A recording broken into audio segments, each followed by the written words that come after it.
In this video, I'll be diving into a theory that's been recently told to me, the idea that the bully bros might actually be the security guards from the first games. It's a connection that adds a new layer to how we see these characters and their roles throughout the series. Thanks to PPK Squish, who first mentioned the idea to me and discussed it in the comments section of an earlier video. Their comment stood out and made me rethink the relationship between the bullies from the fourth game and the night guards we have come to know. Though this isn't a new concept, the online community had also tossed around the possibility that the bullies grew up to become the guards, suggesting a background of trauma and guilt from their childhoods might have drawn them back to the closed Freddy Fazbear's establishment. In this video, I'll be sharing my own ideas and interpretations of how this theory fits into the larger timeline, connecting the endless cycle of those who return to face that which they had helped to create. The four bros first appear as the tormentors of the crying child, the younger son of the Afton family. Majority of fans name the leader with the foxy mask as Michael Afton. He's the ringleader of the group, the one at the front who lifts the crying child into the animatronic's open mouth, an act that ends in tragedy. His friends wearing the masks of Bonnie, Chica and Freddy follow his lead. Though they laugh and mock, their behavior hints at a shared ignorance of how serious their bullying is. In Help Wanted 2 Princess Quest, there's a connection between Jeremy and the Bonnie mask that surfaces during Princess Quest. Jeremy becomes a lone figure fighting to free a trapped soul, during which he finds a mask similar to the Bonnie Bros. Once found, the mask appears with the phrase, "This looks familiar." Within the game, Into the Pit, Oswald discovers an old Freddy mask that falls from the attic. The mask points toward the father being the original wearer known as the Freddy Bro. Jeremy Fitzgerald and Fritz Smith are the two most well-known security guards to work at Freddy Fazbear's pizza location, both serving as night shift employees who are witness to the restaurant's darkest secrets firsthand. Jeremy works through one of the most chaotic periods in the restaurant's history, when both old and new animatronics were active, dangerous and unpredictable. He survives his week only to be promoted to the day shift, just before the infamous bite of 87. Fritz Smith was introduced in FNAF 2's custom night, appearing right after Jeremy's firing, but his sudden termination for tampering with the animatronics suggests a connection to Jeremy, something more mysterious. Both characters seem to follow the same cycle, guards who step into the same cursed role, each uncovering a little more of Fazbear Entertainment's buried past before being cast aside. Ralph, better known as the phone guy, stands apart from the other security guards in the series. Ralph's role is one of misguided loyalty to the company, offering advice and warnings but never taking direct action against Fazbear Entertainment's corruption. His motivations diverge sharply from the other guards' survival or uncovering the truth. Ralph only thought he knew the name of Fredbear's family diner. This clue suggests he had never been there and was therefore unlikely one of the bullies. Mike Schmidt is shown to only take the night guard position at Freddy Fazbear's pizzeria out of desperation, after losing his previous job at the local shopping center. Mike took the job with no knowledge of its dark history. His hiring was purely circumstance, making him an outsider who stumbled into the horrors of Freddy Fazbear.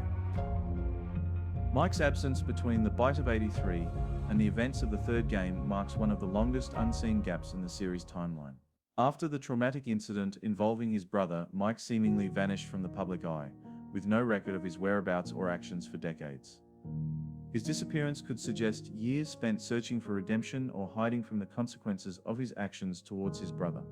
By the time he re-emerges 30 years later, with the opening of the Fazbear Frights horror attraction, he is driven by a personal mission to confront his family's past.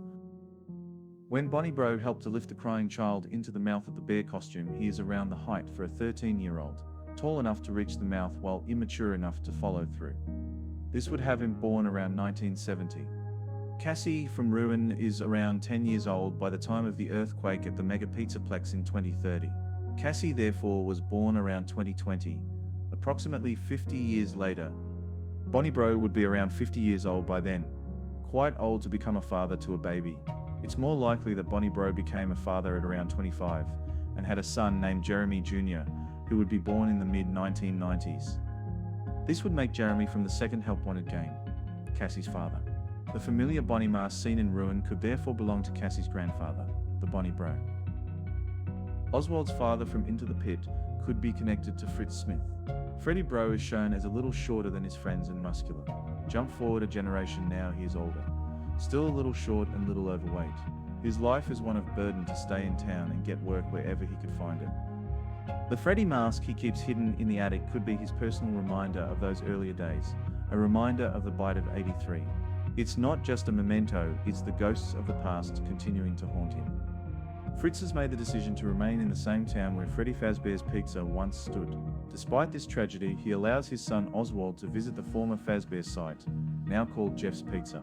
He doesn't seem to carry a fear of what could happen at the location, only remorse for the history of what was in the past. His marriage to a nurse is also intriguing. Could she have been the same nurse who tended to Jeremy Fitzgerald's frontal lobe injuries resulting from the bite of '87? A possibility, while subtle, could connect both guards. In this theory, Oswald's father isn't just a bystander, he's a survivor of the past. During the events of Into the Pit, Spring Bonnie likely found the connection between Oswald and Fritz. The fate for Oswald, being the son of a bully bro, was guaranteed to be bad. So the third guard and identity of Chica Bro, I suspect, is Jeremiah from the movie. Amongst the bully bros, Chica Bro has the darkest skin. The interest in dream theory could be the clue that ties him to Freddy's supernatural events. Dream theory has long been associated with the mechanics of the fourth game, where the dreams and memories are blurred. Jeremiah's fascination with dreams, then, may stem from the attempt to understand the phenomena encountered by Jeremy Fitzgerald and Fritz Smith while they worked at Freddy Fazbear's Pizza.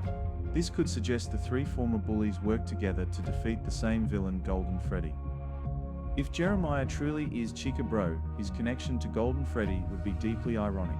Golden Freddy, originally Fredbear at Fredbear's Family Diner, was the animatronic indirectly involved in the bite of '83, the event that shaped the lives of the bully bros.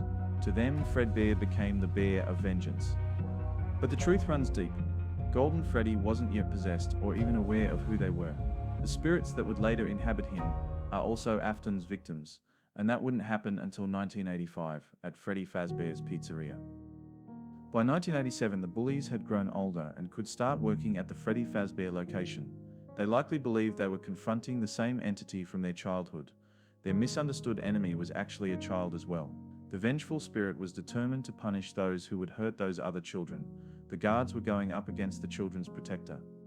Unbeknownst to them, the real figure who had watched the event was Spring Bonnie, the animatronic suit often worn by William Afton himself. In 1983, Spring Bonnie stood as a quiet observer at the diner, the one looking out for the traumatized Afton's son.